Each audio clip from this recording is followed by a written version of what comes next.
Bonjour, ici Noélie Panda, conseiller en relations d'aide, conférencière et auteur.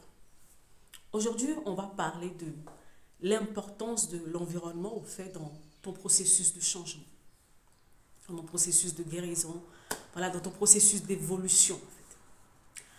J'ai remarqué une chose, c'est que les gens souvent ont du mal au fait à changer de cercle relationnel. Vous savez, pendant des années, vous avez interagi, vous avez développé des sentiments avec un certain nombre de personnes et le temps est passé.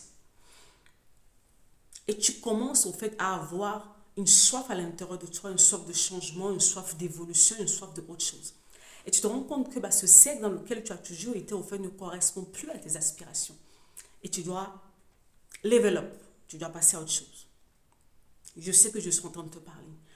Il y a près de pratiquement 12 ans, j'ai été amenée au fait à faire ce choix drastique dans ma vie. L'une des premières choses que j'ai eu à faire, c'est de quitter l'environnement physique dans lequel j'ai toujours vécu, dans lequel voilà, j'ai toujours interagi, que je connais le plus au fait. Voyez? Cet endroit, cette zone de confort, de sécurité, où on a le contrôle, on a la maîtrise sur tout, on connaît tout le monde, on interagit avec tout le monde, où on est bien. Mais il arrive un moment de ta vie où tu aspires à plus. Là, je suis en train de parler aux personnes qui veulent plus. Je ne suis pas en train de parler aux personnes qui sont bien dans leur zone de confort. Je parle à la personne qui se dit non, voilà, je vais passer à autre chose. J'ai besoin d'autre chose. Je veux voir autre chose. Je veux voir autre chose dans ma vie. C'est à toi que je suis en train de te parler, en fait. Il va falloir que tu changes de cercle relationnel. Et pendant ce changement, qu'est-ce qui va se passer? Déjà, ça ne va pas être facile de te détacher au fait de ces personnes. Parce que voilà, ça va te ramener peut-être des critiques, ça va te ramener plein de trucs.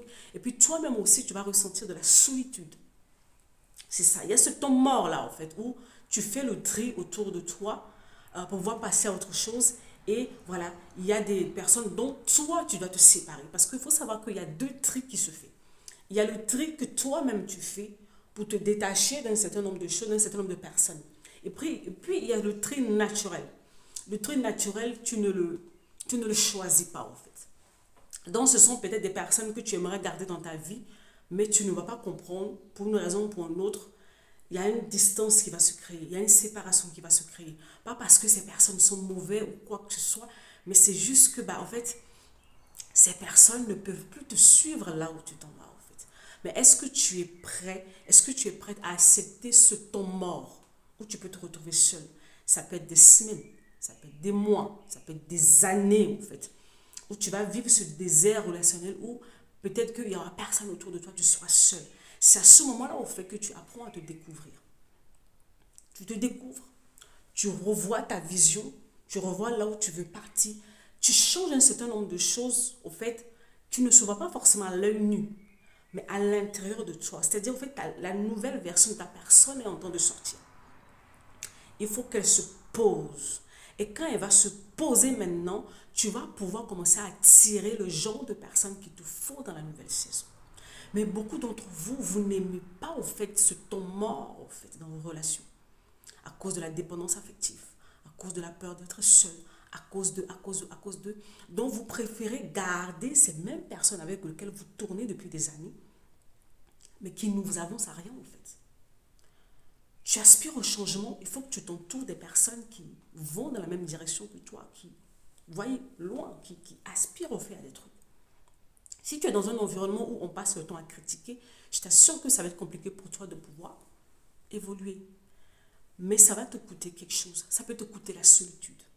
Prends ce temps de solitude et fais les choses bien pour la prochaine saison. D'accord? C'est vraiment très important. C'est ce que je voulais partager aujourd'hui avec toi. Ce temps mort pour pouvoir te retrouver, faire les choses bien et pouvoir retrouver un autre cercle.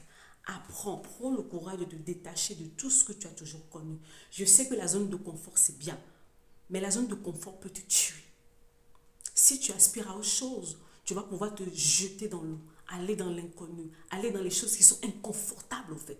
C'est là où tu apprends des vraies choses. C'est là où les vraies choses arrivent dans ta vie, en fait. Toutes les personnes qui sont restées dans leur zone de confort, je vous assure, ils n'ont rien fait d'extraordinaire dans leur vie. Mais les personnes qui ont pris le courage d'aller hors de leur zone de confort, d'aller affronter l'inconnu, leur peur, leur angoisse, ils ont créé au fait de l'impact. C'est ce que je te souhaite. Prends soin de toi et à bientôt pour une nouvelle vidéo.